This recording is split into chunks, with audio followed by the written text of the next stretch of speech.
And I'm very happy today to see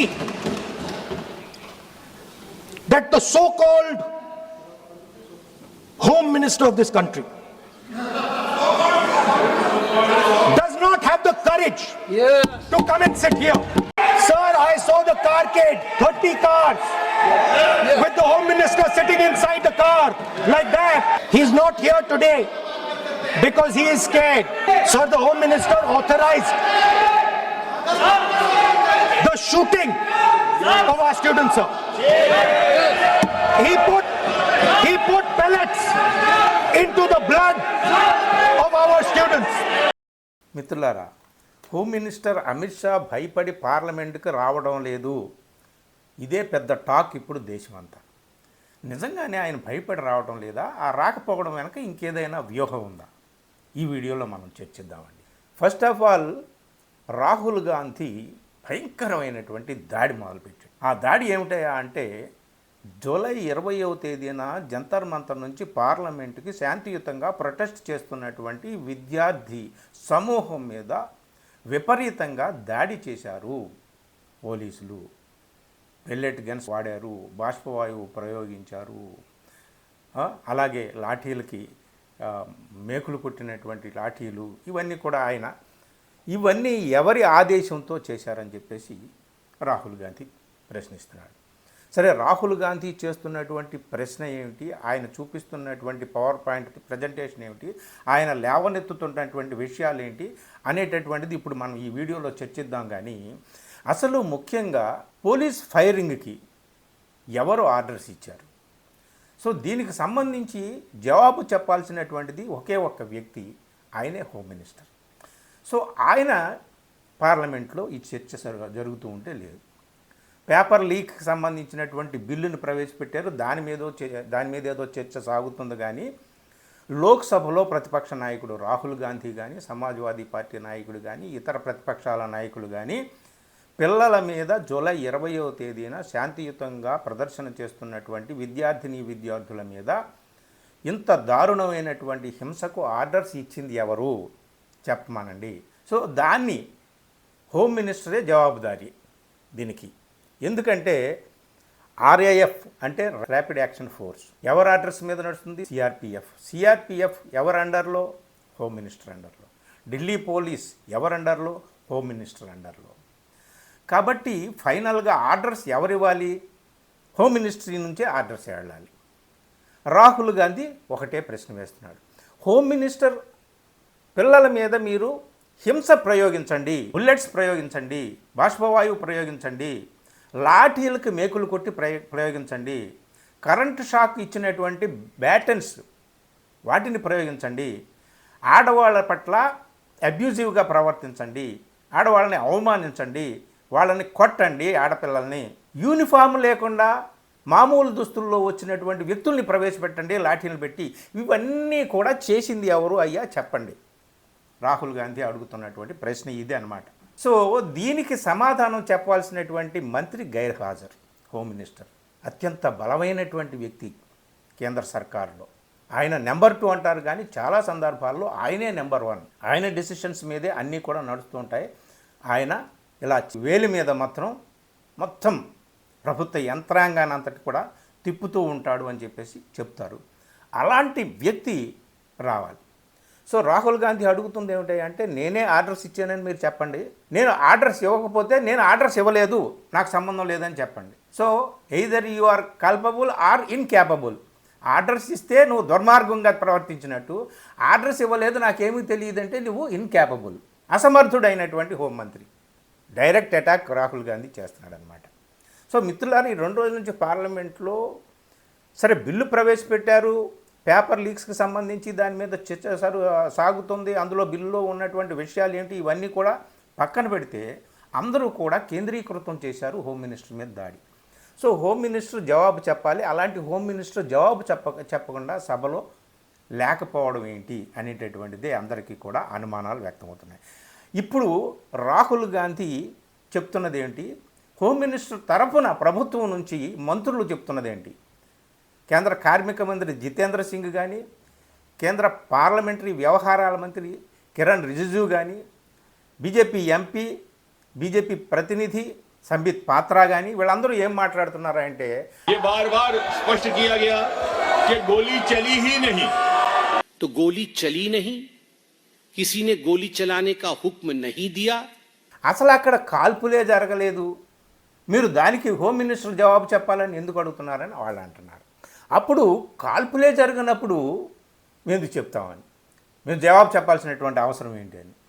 అయితే కాల్పులు జరగకపోతే ఏమిటి ఈ దృశ్యాలన్నీ అని చెప్పేసి రాహుల్ గాంధీ సభలో చెప్పాడు. సభ బయట పవర్ పాయింట్ ప్రజెంటేషన్ ఇచ్చి ఒక 5 కేటగిరీలని చూపించాడు.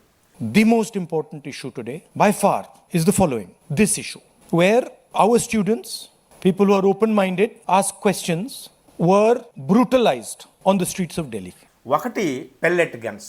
పెల్లెట్ గన్స్ వాడారా లేదా, వాడారు అని చెప్పి ఆయన మొన్నటి నుంచి కూడా ఆ పెల్లెట్స్ దిగి మొత్తం ఒళ్ళంతా తూట్లు పడినటువంటి 2 యువకులు, ఒక యువకుని అయితే చూపించారు. పైనుంచి కింద దాకా ఒక అతనికి అయితే కన్నే పోయింది. ఒక గురుగ్రామ్కి చెందినటువంటి ఒక అమ్మాయికి ఒక కన్ను పోయిందట. సో ఈ పెల్లెట్ గన్స్ మేము అసలు గన్స్ వాడలేదని చెప్పేసి డైరెక్ట్గా అబద్ధం చెప్తున్నారా ఏం చెప్తున్నారో తెలియదు కానీ మంత్రులు అయితే చెప్తున్నారు. కానీ ఇట్లా వాడినటువంటి దృశ్యాలు అయితే కనిపిస్తున్నాయి. వాళ్ళెవరు వాళ్ళకి వాళ్ళే ఒళ్ళంతా తూట్లు పరుచుకొని వాళ్ళకి చూపిస్తున్నారా? దీనికి సమాధానం చెప్పాలి కదా. అలాగే ఇంకొకటి షాక్ బ్యాటన్స్, కరెంట్ ఉంటుందన్నమాట అందులో, అలాంటి లాఠీలు వాడారంట. ఇంకొకటి మేకులు కొట్టిన లాఠీలు వాడారంట. అవన్నిటికీ కూడా దృశ్యాలు ఉన్నాయి, వాడిన దృశ్యాలు ఉన్నాయి, వాటి నుంచి గాయపడి నెత్తురోడినటువంటి దృశ్యాలు ఉన్నాయి. ఎవరికి వాళ్ళు చేసుకున్నటువంటివి కాదు కదా. అలాగే ఆడవాళ్ళని చాలా దుర్భాషలాడినటువంటివి, ఆడవాళ్ళని చాలా దారుణంగా మనం చెప్పడానికి కూడా వీల్లేదన్నమాట. లాఠీలు పట్టుకొని ఎక్కడెక్కడ కొట్టారు, ఎలా కొట్టారు, ఆ దృశ్యాలన్నీ ఉన్నాయి. అవేంటి అలాగే అసలు ఇవన్నీ కాకుండా మామూలు దుస్తుల్లో లాఠీలు పట్టుకొని వచ్చి దుర్మార్గంగా తలలు పగలగొట్టారే వాళ్ళెవరు? వీటన్నిటికీ కూడా సమాధానం చెప్పాలి. హిందూ పత్రికలో వచ్చినటువంటి ఒక రిపోర్టు ప్రకారం ఏమిటి అంటే, ఢిల్లీ పోలీస్ అధికారి డీసీపీ ఆదేశాల మేరకు వాళ్ళు ఆర్ఏఎఫ్ అంటే ర్యాపిడ్ యాక్షన్ ఫోర్స్, సిఆర్పిఎఫ్కి చెందినటువంటిది, అది వాళ్ళు చెప్పారు.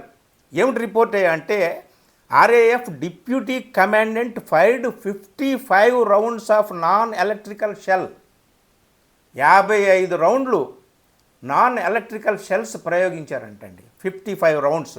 అలాగే 15 రౌండ్స్ ఆఫ్ ఎలక్ట్రికల్ షెల్, విద్యుత్ ఉన్నటువంటి షెల్స్ 15 రౌండ్స్ ప్రయోగించారంట. 5 tear smoke grenades, 2 rounds using ballistic cartridges, అలాగే విత్ ప్లాస్టిక్ బుల్లెట్స్ అన్నమాట. అవన్నీ కూడా వాడినట్టుగా హిందూ పత్రికలోను ఇంకా కొన్ని పత్రికల్లోనూ రిపోర్ట్స్ వచ్చేసినాయి. ఇది డైరెక్ట్గా ఆర్ఏఎఫ్కి చెందినటువంటి డిప్యూటీ కమాండెంటే ఇవన్నీ కూడా చేసినట్టుగా రిపోర్ట్స్ వస్తున్నాయి. ఒక పక్కన మళ్ళీ మంత్రులు ఏమి ఇలా చెప్తున్నారు. కిరణ్ రిజిజు కానీ, కార్మిక శాఖ మంత్రి జితేంద్ర సింగ్ కానీ అంటుంది ఏమిటంటే, అసలు గన్సే అక్కడ ప్రయోగించలేదని. గన్స్ ప్రయోగించకుండా ఈ పెల్లెట్స్ ఎలా దిగాయి, వాళ్ళ కళ్ళు ఎలా పోయినాయి, ఏమిటి దీనికి సమాధానం చెప్పండి. మొత్తం అన్ని పత్రికల్లో మీడియాలో కూడా రిపోర్ట్స్ ఉన్నాయి, అసలు దృశ్యాలే కళ్ళకి కనిపిస్తున్నాయి కదా అని చెప్పి రాహుల్ గాంధీ ఏమిటి అంటే బయట కూడా పవర్ పాయింట్ ప్రజెంటేషన్ అన్నంతా. సో ఆయన ఒకటే అంటున్నాడు, హోంమంత్రి అండర్లో ఉంటుంది సిఆర్పిఎఫ్ కానీ ఢిల్లీ పోలీస్ కానీ, మీరు ఆర్డర్లు ఇచ్చారా లేదా? సో నేను ఆర్డర్ ఇవ్వలేదు అంటే మీకు తెలియకుండానే ఇవన్నీ జరిగినాయి అంటే యు ఆర్ అన్ఫిట్, కాబట్టి యూ షుడ్ రిజైన్, నువ్వు దిగిపోవాలి అని ఆయన అటాక్ చేస్తున్నాడు. అమ్మో రాహుల్ గాంధీ ఇలా అటాక్ చేస్తున్నాడు ఆయన, ఎందుకు వచ్చింది, వీళ్ళందరూ కూడా మన మీద పడిపోతారని చెప్పేసి ఈ మంత్రులందరూ ఏం చెప్పారంటే, అమిత్ షాని మీరు ఇంటి దగ్గర కూర్చోండి లేదా ఆఫీసులో కూర్చోండి, మేము చూసుకుంటాంలే రాహుల్ గాంధీ పని. అందుకని ఆయన పార్లమెంట్ నుంచి గైర్హాజరు అయినట్టుగా మనకు తెలుస్తోంది.